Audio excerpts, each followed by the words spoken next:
you know the Euphrates River? Do you know the prophecies? Have you ever heard the horrifying screams in the riverbed? Watch this. Why did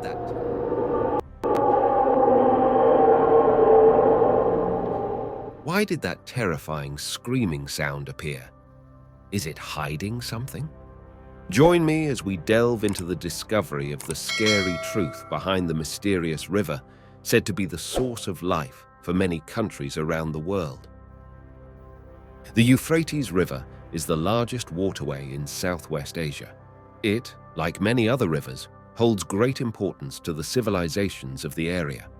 The Euphrates has been used since around 4000 BC to support the growth and development of settlements in the Middle East, the earliest being the civilizations of Sumer and Mesopotamia, and later Babylon and Assyria.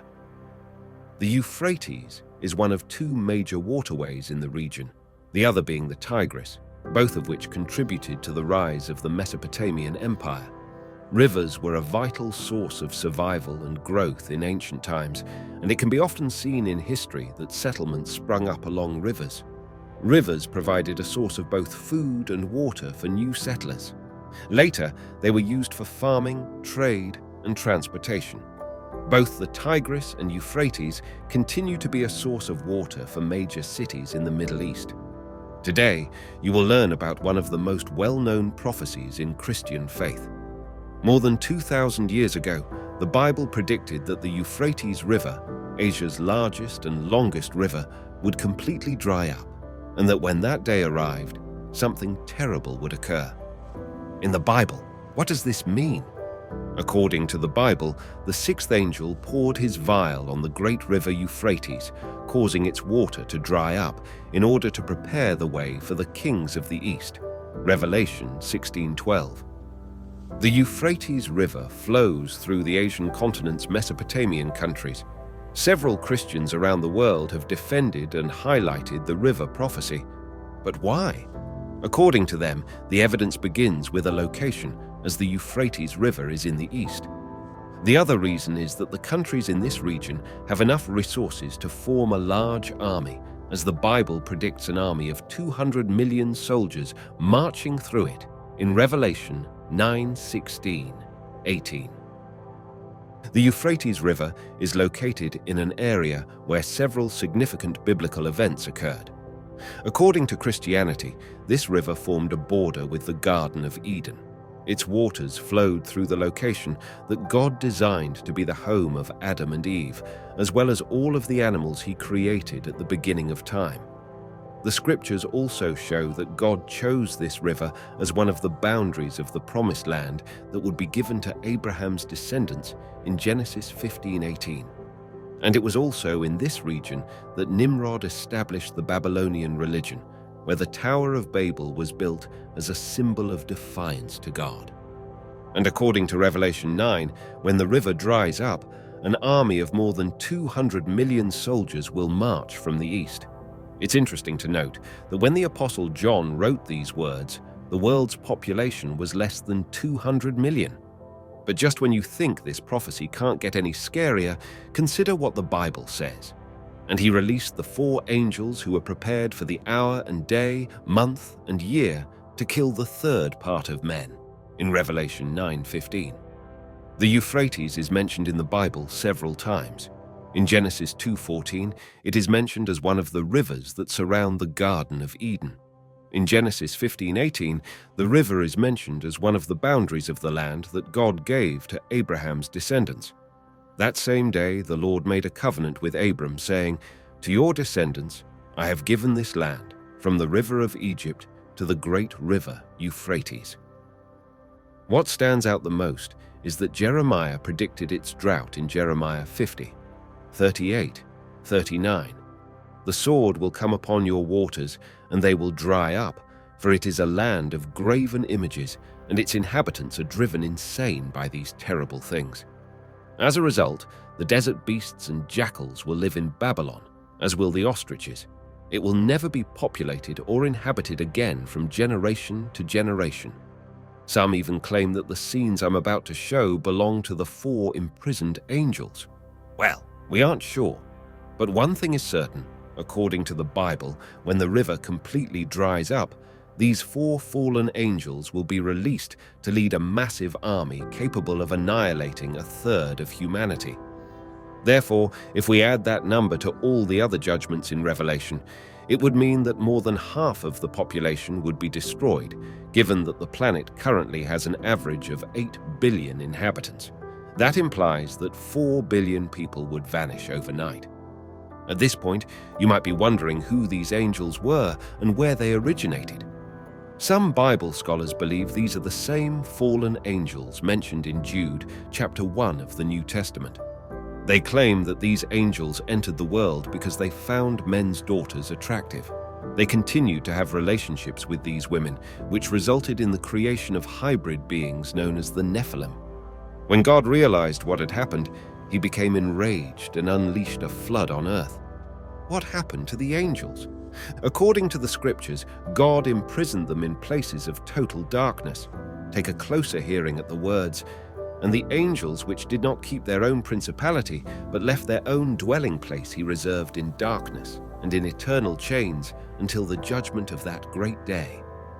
And now that we've learned about the prophecies surrounding this river, we can understand why so many people are researching it. It so happens that the region of Mesopotamia, where the Euphrates River flows, is currently experiencing severe drought.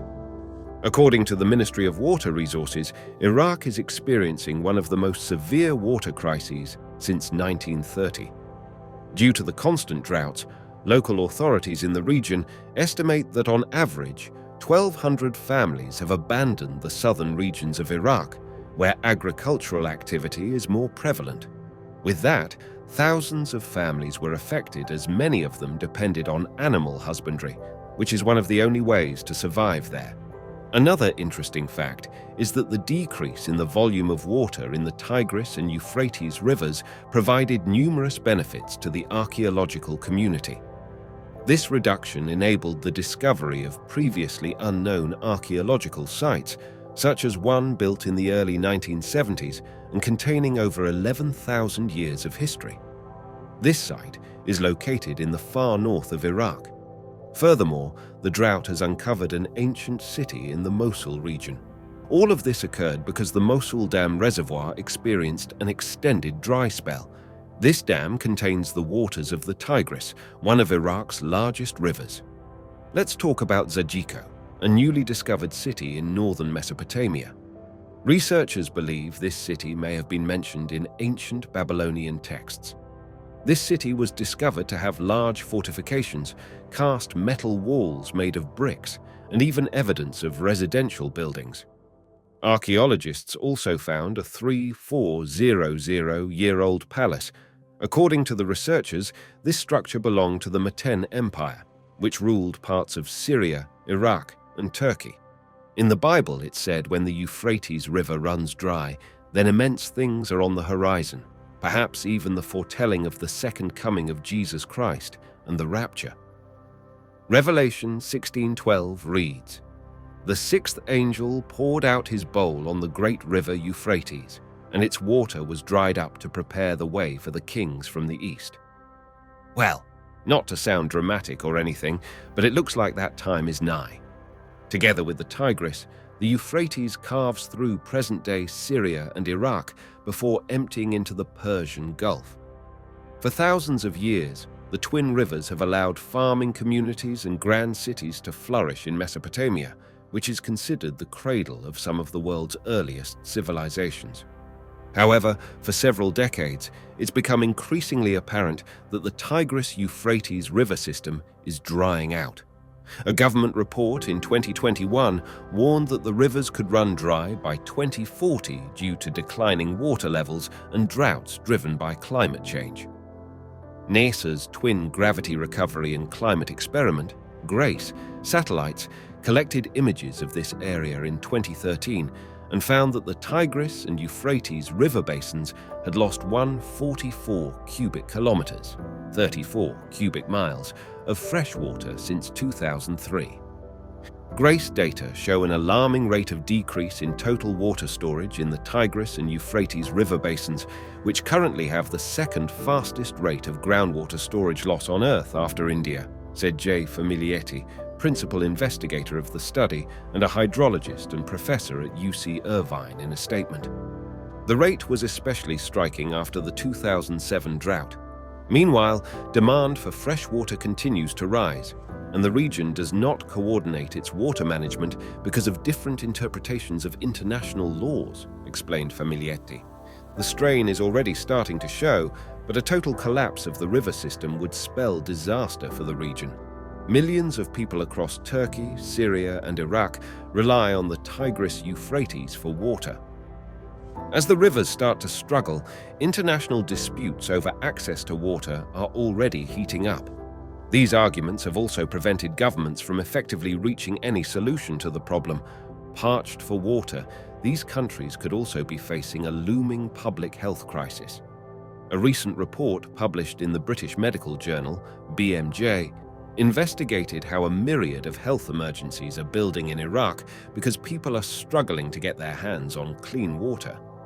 Diarrhea, chickenpox, measles, typhoid fever, and cholera are currently spreading across Iraq because of the water crisis, and the government no longer provides vaccines to its citizens. Nasir Bakar, climate activist and field coordinator at Tigris River Protectors Association in Iraq, told the BMJ. Although the Bible's predictions of the Euphrates' fate should be taken with a bucket of salt, perhaps its forecasting of monumental change wasn't far wrong. The Bible mentions the Euphrates River numerous times. This long river has played an important role in history. It also has spiritual significance. The Euphrates River has fascinating symbolic meaning in the Bible and is mentioned in biblical prophecies about it drying up as well. Learning about the Euphrates River can help us understand more about God's power. The Euphrates River is a major river in Western Asia that flows from its source in Turkey through Syria and Iraq before finally emptying into the Persian Gulf. The river is approximately 1,740 miles long. It has played an important role in the history of the region, serving for thousands of years as a vital source of water for people to drink and irrigate crops, as well as a major transportation and trade route. The Euphrates River was a key factor in the development of early civilizations, such as the Sumerian, Babylonian, and Assyrian empires. It is home to many ancient cities that were once major centers of civilization and culture, including Ur, Babylon, and Nineveh. Its waters were used to irrigate crops, making agriculture possible in arid land. The river was also a key transportation route for people to travel and to trade goods such as timber, precious metals, and textiles. Today, the Euphrates River remains an important source of water for irrigation, hydroelectric power generation, and drinking water for millions of people in Syria, Iraq, and Turkey.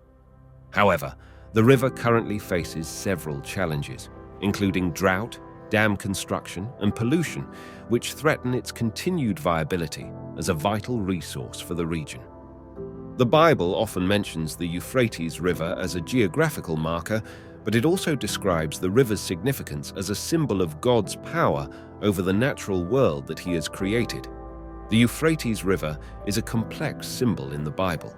It reminds us that God exercises both love and judgment.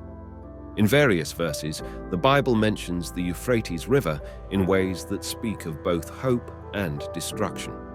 It is often mentioned in connection with the history and geography of the ancient civilizations it flowed through, as well as in prophetic passages that speak of future events.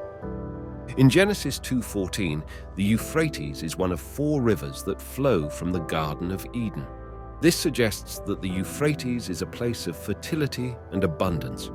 Genesis 15:18 mentions the Euphrates River as one of the boundaries of the land God promises to Abraham, and Deuteronomy 1:7 and Joshua 1:4 mention the Euphrates when describing the land God promises to the Israelites. Those passages present the Euphrates as a place of hope and promise. In Isaiah 8:6-8, the Euphrates River serves as a metaphor for God's judgment for sin. God speaks of allowing the Assyrian army to invade and overwhelm Judah like the mighty floodwaters of the Euphrates. Because this people has rejected the gently flowing waters of Shiloah and rejoices over Rezin and the son of Remaliah, therefore the Lord is about to bring against them the mighty floodwaters of the Euphrates, the king of Assyria with all his pomp. It will overflow all its channels, run over all its banks, and sweep on into Judah, swirling over it, passing through it, and reaching up to the neck. Its outspread wings will cover the breadth of your land, Emmanuel. The prophet Jeremiah foretells in Jeremiah 46:10 that Babylon will be conquered and the Euphrates River will be dried up. But that day belongs to the Lord Almighty, a day of vengeance, for vengeance on his foes. The sword will devour till it is satisfied, till it has quenched its thirst with blood. For the Lord Almighty, will offer sacrifice in the land of the north by the river Euphrates. That passage shows God's control over the land and river he created. Jeremiah 50:38-39 describes the Euphrates River drying up in the future because of God's judgment against sin. God declares in those verses, "A drought on her waters. They will dry up, for it is a land of idols, idols that will go mad with terror. It will never again be inhabited or lived in from generation to generation." In Revelation 16:12, the Euphrates River dries up, allowing for evil kings to invade Israel. The sixth angel poured out his bowl on the great river Euphrates, and its water was dried up to prepare the way for the kings from the east. That passage suggests the Euphrates is a place of judgment and destruction at that point in history.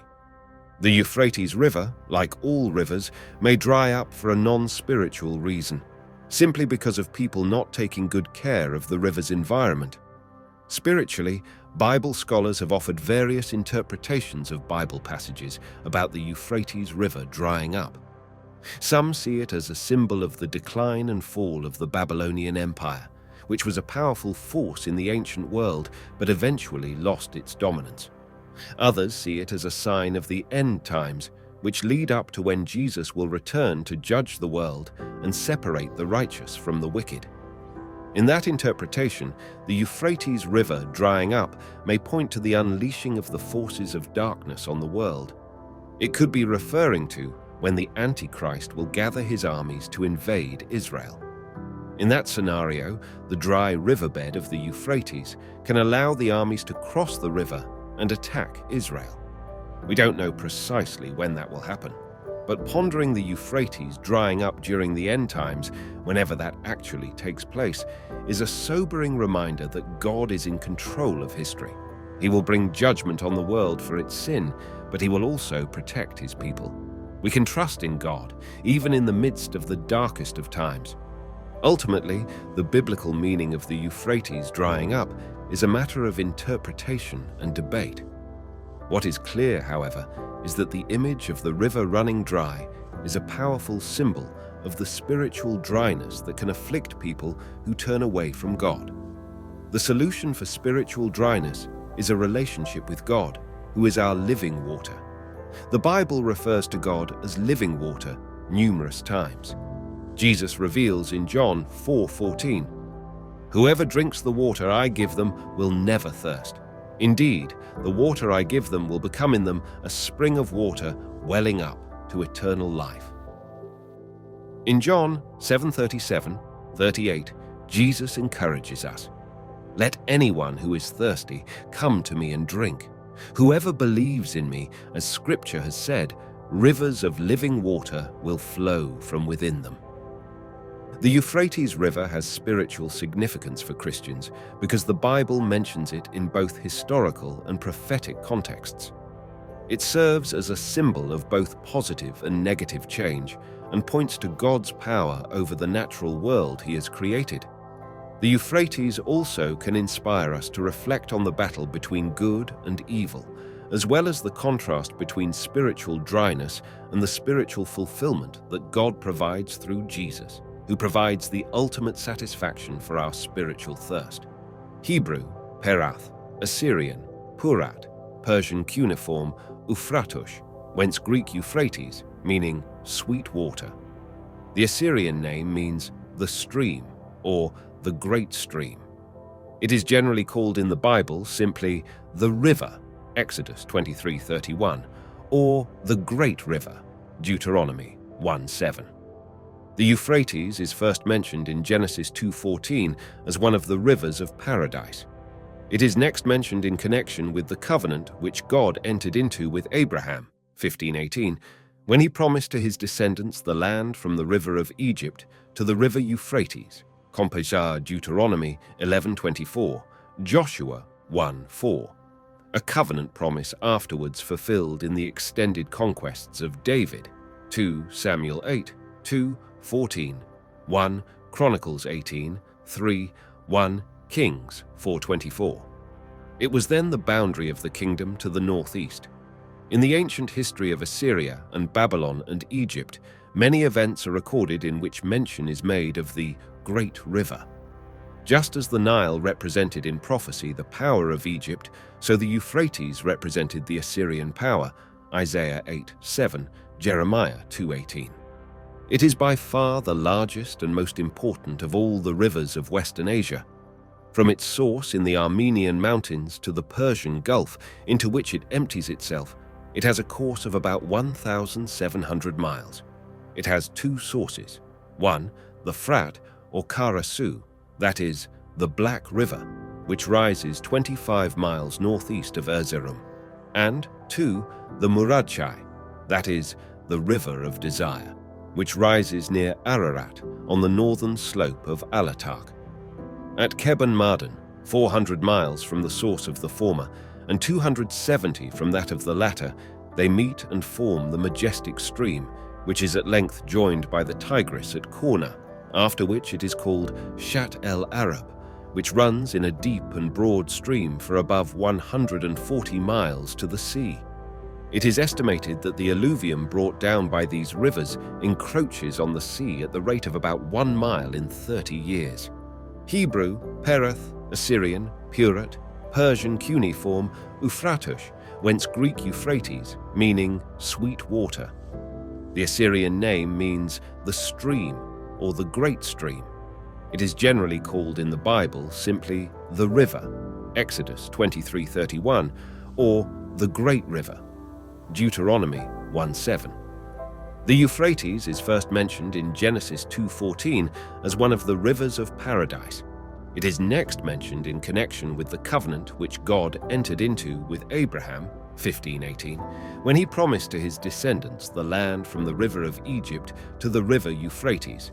Compare Deuteronomy 11:24, Joshua 1:4, a covenant promise afterwards fulfilled in the extended conquests of David, 2 Samuel 8, 2:14, 1 Chronicles 18, 3, 1 Kings 4:24. It was then the boundary of the kingdom to the northeast. In the ancient history of Assyria and Babylon and Egypt, many events are recorded in which mention is made of the Great River. Just as the Nile represented in prophecy the power of Egypt, so the Euphrates represented the Assyrian power, Isaiah 8:7, Jeremiah 2:18. It is by far the largest and most important of all the rivers of Western Asia. From its source in the Armenian mountains to the Persian Gulf into which it empties itself, it has a course of about 1,700 miles. It has two sources. One, the Frat or Karasu, that is, the Black River, which rises 25 miles northeast of Erzurum, and two, the Muradchai, that is, the River of Desire, which rises near Ararat on the northern slope of Alatark. At Keban Mardan, 400 miles from the source of the former and 270 from that of the latter, they meet and form the majestic stream, which is at length joined by the Tigris at Korna, after which it is called Shat el Arab, which runs in a deep and broad stream for above 140 miles to the sea. It is estimated that the alluvium brought down by these rivers encroaches on the sea at the rate of about 1 mile in 30 years. The Euphrates is one of the historically most significant rivers in the world. The Tigris-Euphrates river valley was the source of powerful civilizations, such as the Sumerians, the Assyrians, and the Babylonians. Without these twin rivers, the whole region would be a dry desert. Thank you for watching, and stay tuned for the next video.